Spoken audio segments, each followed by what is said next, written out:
What if I told you there was a single hidden pattern that connects everything?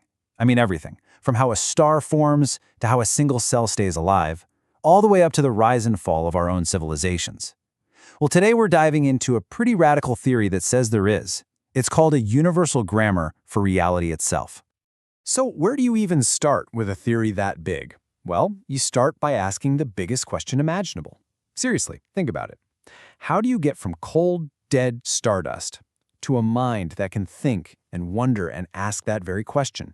What on earth is the bridge that gets us from one to the other? And here's the core idea, and it's a wild one. The answer isn't a missing thing like some undiscovered particle.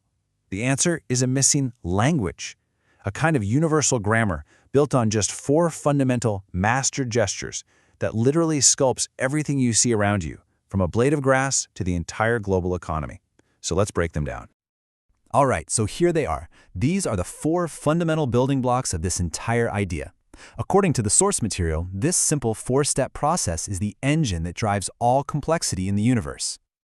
Okay, check it out. First, you have emergence. That's the spark, the new idea, the random mutation. Then comes memory. That's what grabs that new thing and locks it down, giving it stability so it doesn't just vanish. After that, you get propagation, which is just what it sounds like. It copies and spreads that stable new form all over the place. And finally, and this is crucial, you have residue. This is the inevitable junk, the waste, the errors, the friction that happens in any real process. This cycle, EMPR, this is the pattern we're going to start seeing absolutely everywhere.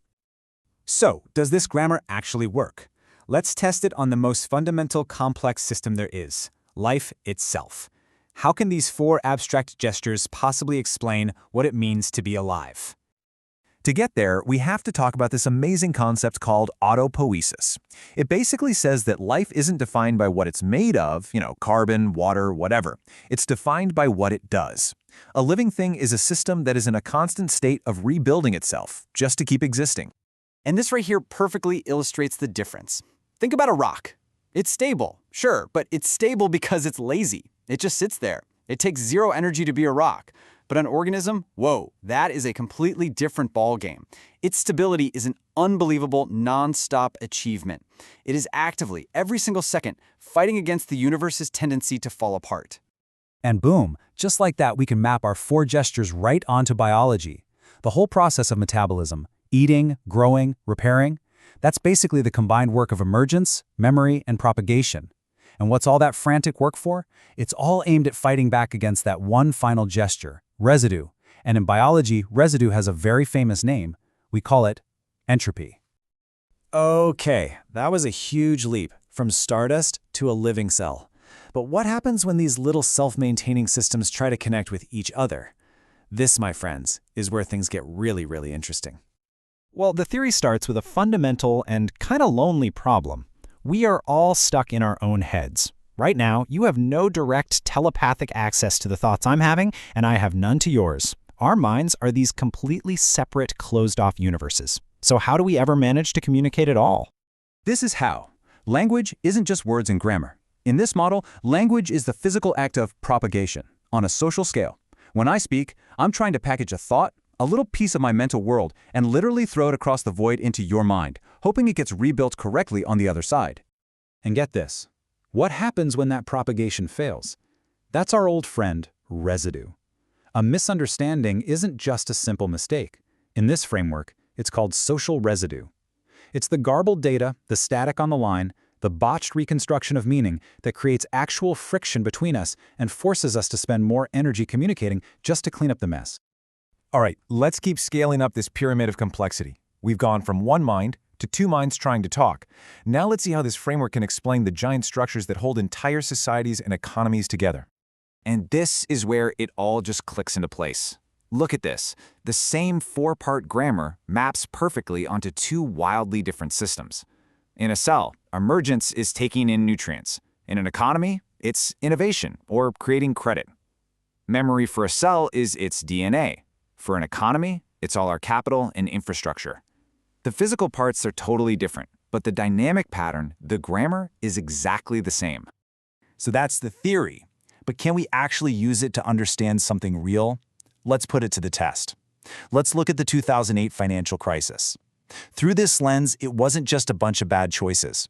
It was a systemic disease, a deep, dangerous imbalance in these fundamental gestures. So here's the diagnosis.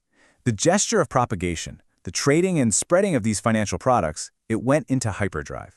It just grew and grew, becoming pathologically disconnected from the gesture of memory, the actual real-world value of those assets.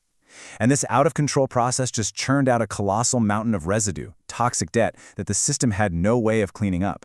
So eventually, the whole machine just broke down. And that right there shows you the real power of this framework. It's not just a cool way to describe things that already happened. It's a diagnostic tool.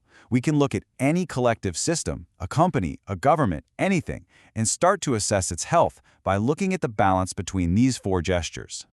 Now, one of the biggest pathologies this framework identifies is ideology. The source material calls it a rigid social sheath, which is a fancy way of saying it's a belief system that becomes so obsessed with its own internal logic that it actively refuses to listen to facts from the real world that contradict it. In other words, it pretends that residue doesn't exist. And this leads to really predictable kinds of social sickness. If you have way too much memory, you get stagnation, a society that's frozen and can't change. If you have too much emergence and propagation without a stable memory to anchor it, you get chaos, a society with no solid ground. And if you just ignore residue for too long, well, the contradictions pile up until the only thing left is a full-blown systemic crisis. This whole massive idea really boils down to this one single powerful sentence.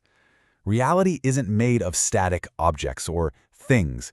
It's made of dynamic processes, of patterns and forms that are actively, constantly fighting to hold themselves together. It's not about what things are, it's about what forms manage to endure. So I'm going to leave you with this question. Now that you have this toolkit, emergence, memory, propagation, and residue, start looking at the world through this lens. What systems around you, in the news, in your own life, seem healthy and balanced, and which ones seem to be suffering from a pretty dangerous gestural imbalance? It's a powerful, new way to see everything.